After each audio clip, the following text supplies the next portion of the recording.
બ્રહ્મમધ્વ ગૌડીય સંપ્રદાયના આચાર્ય જેનું નામ છે ભક્તિવિનોદ ઠાકુર. ભક્તિવિનોદ ઠાકુર બહુ સુંદર વાત કરે છે કે આ જગતમાં સંસારમાં તીર્થ યાત્રા કરવું જોઈએ. ભક્તિના 64 અંગો બતાવ્યા છે અને 64 અંગોમાંથી મુખ્ય 5 અંગ છે અને આ 5 અંગમાંથી એક અંગ છે ધામવાસ. ભગવાનના પવિત્ર તીર્થ સ્થાનોમાં વાસ કરવો. પણ શીલ પ્રભુપાદજી અને આચાર્યો કહે છે તીર્થમાં વાસ કરવો એનો અર્થ શું છે?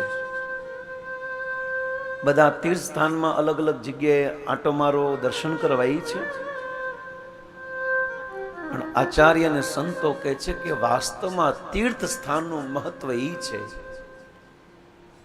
તીર્થ સ્થાન નું ફળ એને મળે છે જે આવા પાવન તીર્થોમાં જઈને ભક્તોના સંગમાં ભક્તોના સાનિધ્યમાં બેસીને ભગવાનની કથા સાંભળે છે.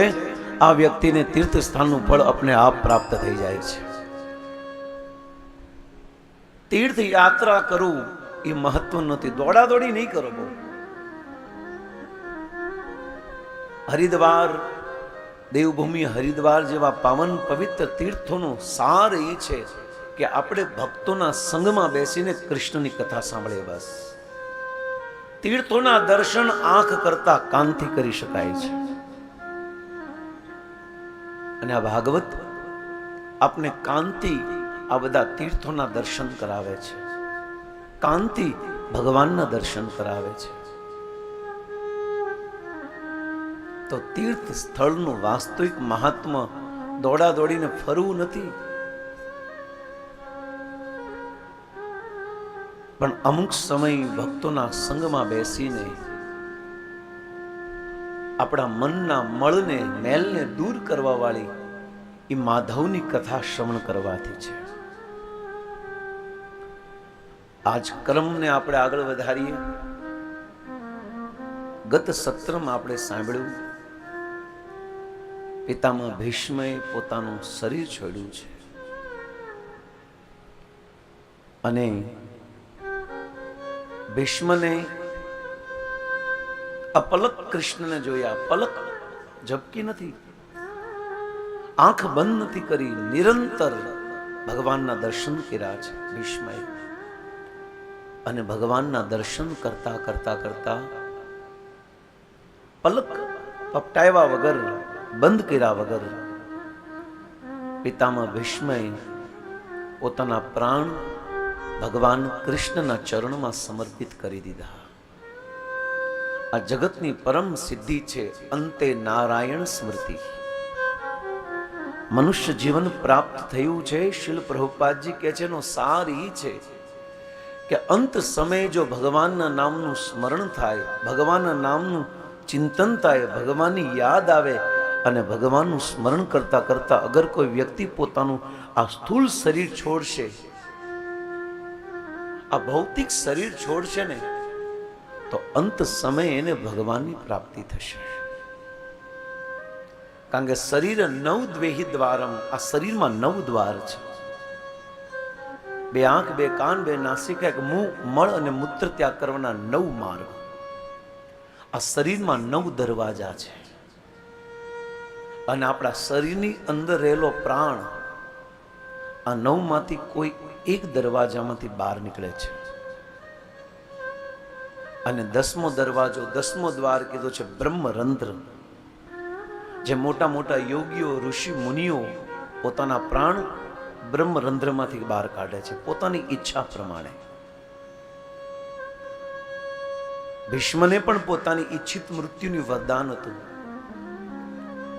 પણ ભગવાનના દર્શન કરીને મરવાની ઈચ્છા ભીષ્મને હતી.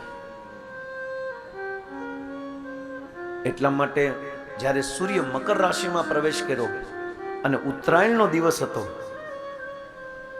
જે દિવસે આપણે અગાશી પર જઈને પતંગ ઉડાડીને કાયપો કરીએ છીએ, એ દિવસે પિતામહ ભીષ્મે પોતાનો પ્રાણ છોડ્યા છે.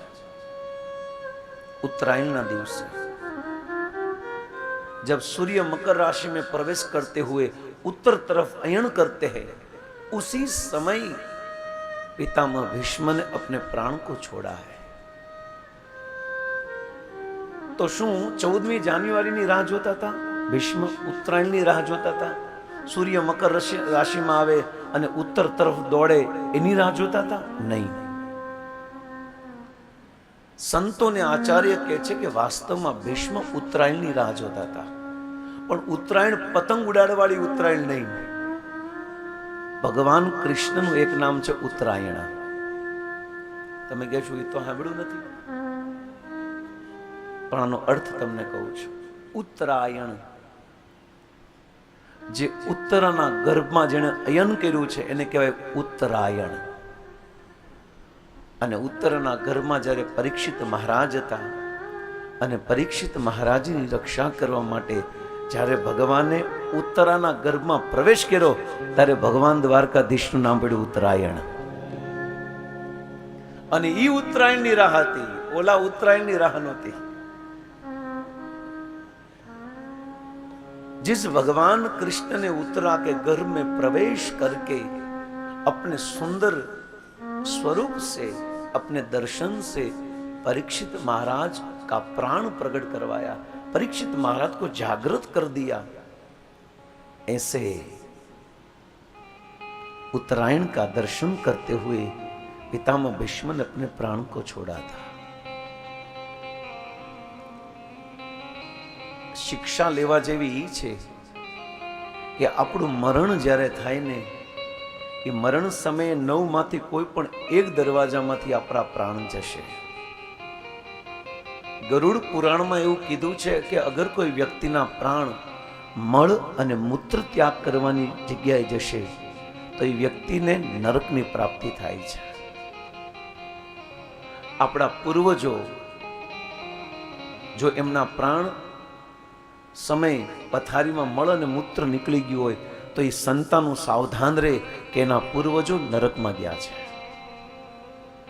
એને એના પૂર્વજોના ઉદ્ધારનું આયોજન કરવું જોઈએ, અન્યથા એને નરકમાંથી બહાર નહીં કાઢી શકાય. અને આપણા પૂર્વજો જે નરકમાં ગયા છે એને બહાર કાઢવા માટેનો શાસ્ત્રમાં અને જગતમાં માત્ર એક જ ઉપાય છે કે આપણા પૂર્વજોને નરકમાંથી જો ભગવાનના ધામમાં પહોંચાડવું હોય તો ભગવાન કૃષ્ણની ભાગવત કથા કરવાથી આપણા પિતરો નરકમાંથી ભગવાનના ધામ સુધી પહોંચી શકે છે.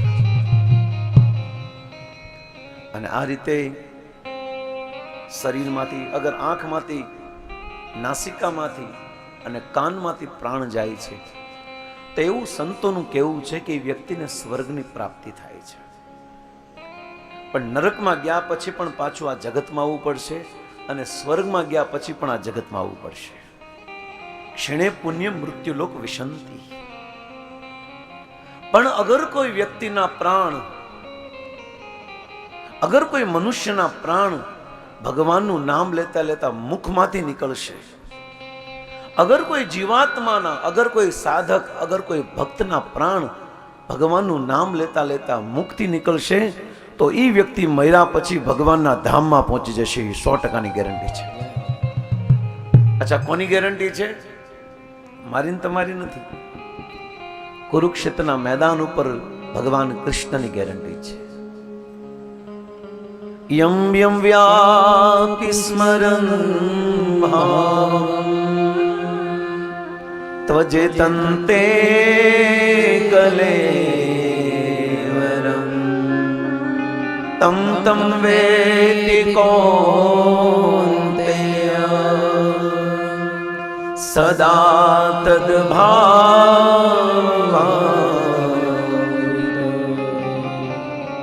હે અર્જુન, અંત સમય જે વ્યક્તિ જે વસ્તુનું સ્મરણ કરતા કરતા પોતાનો દેહ છોડશે એ વ્યક્તિને મૃત્યુ પછી એવું શરીરની પ્રાપ્તિ થશે.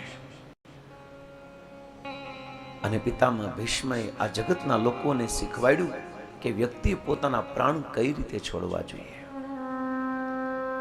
भगवान का नाम लेते हुए पितामह भीष्म ने भगवान का स्मरण करते हुए अपनी संपूर्ण इंद्रिय भगवान के इस सुंदर मुख कमल में केंद्रित करके भीष्म ने अपने प्राण को छोड़ा અને પછી એ કુરુવંશનો સૂર્ય આજે અસ્ત થઈ ગયો છે. અનેક વર્ષોનું જેનું આયુષ્ય હતું, આવા પીઢ અનુભવી, જેને શાસનમાં અનેક રાજાઓની ચડતી પડતી જોઈ છે, આવા લાંબી આયુષ્ય વાળા અને ઈચ્છા મૃત્યુ વાળા પિતામાં ભીષ્મે પોતાના પ્રાણ છોડ્યા છે. પોતાના મૃત્યુને મહોત્સવ બનાવી દીધું છે. આપણે આપણા મૃત્યુને મહોત્સવ બનાવવું જોઈએ. આપણા મૃત્યુને આપણે માતમ બનાવી રહ્યા છે. નહીં, આપણું મરણ એવું હોવું જોઈએ ને કે મરણ પછી પાછળ લોકો ઉત્સવ મનાવે. કારણ કે જન્મ અને મરણ એ ભગવાનના હાથ ઉપર છે. જન્મ આપો અને ક્યારે મારો એ ભગવાને આપણું બધું નક્કી કરેલું છે. जन्म और मरण भगवान के हाथ में है, मनुष्य के हाथ में नहीं है. क्योंकि जन्म और मरण का देने वाले भगवान ही होते हैं, पर जन्म और मरण के बीच में भगवान का स्मरण करना ये हमारे हाथ में है, ये अपना हाथમાં છે. બાકી તો આપણી ઈચ્છા પ્રમાણે જન્મ નથી થતો અને આપણી ઈચ્છા પ્રમાણે મૃત્યુ પણ નથી થતું. પણ હા, એની વચ્ચે જે સ્મરણ છે ને એ આપણા હાથ, એને કોઈની તાકાત નથી કોઈ લઈ શકે. અને જન્મ મરણ વચ્ચે ભગવાનનું સ્મરણ કરવા તો દ્વારકાધીશ ભગવાન કૃષ્ણે આપને મનુષ્ય શરીર આપ્યું છે. પણ જન્મ મરણ વચ્ચે ભગવાનનું સ્મરણ ન કરીને આ સંસારનું સ્મરણ કરવાથી જીવ વારંવાર જન્મ મરણના ચક્રમાં ફસાય છે. પિતામહ ભીષ્મે પોતાનું શરીર છોડ્યા પછી પાંચે પાંડવો સાથે બધા ભેગા થઈને પિતામહ ભીષ્મનો અંત્યેષ્ટિ સંસ્કાર કરે છે. આપણા હિન્દુ સંસ્કૃતિમાં 16 સંસ્કાર છે અને એમાં છેલ્લો સંસ્કાર છે અંત્યેષ્ટિ સંસ્કાર. પણ આ કલયુગમાં કહેવાતા હોશિયાર લોકો પોતાના મા બાપ પાછળ આ વિધિ કરતા નથી, 12મું કરતા નથી, 13મું કરતા નથી, અને બસ મન ભાવે એમ બીજું 5મું 7મું કે કાંઈ કર્યા વગર એ પોતાના પિતૃઓને દુઃખ અને પીડામાં નાખે છે. શાસ્ત્રમાં લખ્યું છે કે જ્યારે પણ વ્યક્તિનું મૃત્યુ થાય પછી એની અંત્યેષ્ટિ સંસ્કાર, અંતિમ ક્રિયા કરવી જરૂરી છે. અને અંતિમ ક્રિયા 12મું કરવામાં આવે છે. કારણ કે જીવને 12 દિવસ સુધી એને બીજું શરીર નથી મળતું. 12 દિવસ સુધી એ જ ઘરમાં ભ્રમણ કરતો રહે છે જીવ. અને 12 દિવસ સુધી એના પરિવારના લોકો ઉપર જવાબદારી છે કે લોકો ઘરમાં ભજન, ભક્તિ, ગીતા, ભાગવત, રામાયણના પાઠ કરીને, ભગવાનનું કીર્તન કરીને, જે જીવ કદાચ એના કર્મ અનુસાર એ નરકમાં ગયો હોય પણ આ 12 દિવસ એના પરિવારના લોકોના હાથમાં છે. જો આ 12 દિવસ એના પરિવારના લોકો બરાબર એની પાછળ ભજન, કીર્તન, ગીતાના પાઠ કરાવે ને તો નરકમાં જવાળા પિતૃ વાસ્તવમાં ભગવાનના ધામ સ્વર્ગમાં જઈ શકે છે. એટલા સમાજમાં જે વ્યક્તિ હોશિયાર જે છે ને એને સાવધાન રહેવું જોઈએ. હોશિયાર ધન, સંપત્તિ, માન, પ્રતિષ્ઠા, વૈભવથી નથી. હોશિયાર વ્યક્તિ એને કહેવાય જે ગુરુ અને શાસ્ત્ર પ્રમાણે જીવન જીવે છે ને આ જ વ્યક્તિને હોશિયાર કહેવામાં આવે છે.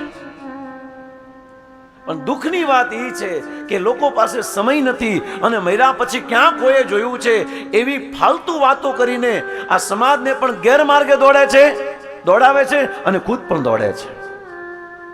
એને ખબર નથી અધૂરી કરેલી વિધિ એના પિતૃઓને મુક્તિ નથી અપાવી શકતી, પણ વાસ્તવમાં એને દુખી કરે છે. કદાચ એને જીવતા જીવત એના પિતૃને બહુ હાચવા છે, પણ મર્યા પછી જો એ વિધિ બરાબર નહીં કરે ને તો એ મર્યા પછી એ પિતૃ બહુ પીડા ભોગવે છે. એટલે હાથ જોડીને નિવેદન છે બધાને જે અહીંયા સાંભળે છે એટલી સંખ્યામાં અને લાઈવ જોવે છે, પોતાના પિતૃ, પોતાના ઘરના હરેક સભ્યની વિધિ શાસ્ત્રના આધાર ઉપર કરજો. કાલે એવું ન થાય કે તમારા પિતરો તમારી અધૂરી રહેલી વિધિને કારણે એ પીડાતા હોય, એ દુઃખી થતા હોય. એટલે સાવધાન. આ વિધિ કરવી બહુ જરૂરી છે. શ્રાદ્ધ જરૂરી છે. કારણ કે આપણા મા બાપને કારણે આપણે આ શરીર મળ્યું છે, અને આ શરીરની જવાબદારી છે કે જ્યાં સુધી એને ભગવાનનો આશરો ન મળે ને ત્યાં સુધી આપણે લડવું છે, મહેનત કરવી છે. આ સાચી સેવા છે દીકરાઓની. પગ દબાવો, માથું દબાવો, આ તો સેવા છે જ, પણ સાચી સેવા સંતાનોની એ છે કે પોતાના પૂર્વજોને ભગવાનના ચરણ કમળ સુધી પહોંચાડી દે. શ્રાદ્ધ અંત્યેષ્ટિ સંસ્કાર પિતામાં ભીષ્મનો કર્યો, અને હવે ભગવાન પુનઃ દ્વારકા જવા રવાના થયા છે. 2 મહિના સુધી રોકાણા. કુંતી મહારાણીની પ્રાર્થના સાંભળીને અને પિતામાં ભીષ્મને એના કર્મનું ફળ દેવા માટે, કારણ કે ભગવાને કીધું છે ને, કર્મનાવાધિકારસ્તે મા ફલેષુ કદાચ. કર્મ કર, ફળ હું આપીશ. અને ભીષ્મને કેવું મોટું ફળ મળ્યું વિચારો તો ખરા. સાક્ષાત ભગવાન એમને દર્શન દેવા માટે આવે છે. ભગવાને કીધું હવે તો હું દ્વારકા જાઉં, કારણ કે મારા છોકરાઓ મારી રાહ જોવે છે. અને ભગવાન પુનઃ રથ પર આરૂઢ થઈને દ્વારિકા કે ઓર પ્રયાણ કર રહે हैं. પણ ભગવાને દ્વારકા જવા માટે પરવાનગી માંગી. વિચારો, હું જાઉં? એ કુંતા માં હું જાઉં? પાંડવો રાજાને કીધું કે હું પરવાનગી માંગે છે. વૈષ્ણવ આચરણ એને કહેવાય કે જ્યારે કોઈ પણ કાર્ય કરો ને ત્યારે આપણા ગુરુજનો પાસે પરવાનગી માંગવી, પરમિશન માંગવી. પરમિશન વગર કરેલા હરેક કામ પૂર્ણ રૂપથી ફળ દેતા નથી. પૂર્ણ ફળ પ્રાપ્ત કરવું હોય તો આપણા કોઈ પણ કાર્ય ગુરુજનોની આજ્ઞાનું પાલન કરીને કરવામાં આવે છે. ખુદ ભગવાન મને ને તમને આચરણ શીખવાડે છે. પરવાનગી લે કે મેં જાઉં, અને ત્યારે ભગવાન પુનઃ પોતાના પરિવારને મળવા માટે જાય છે.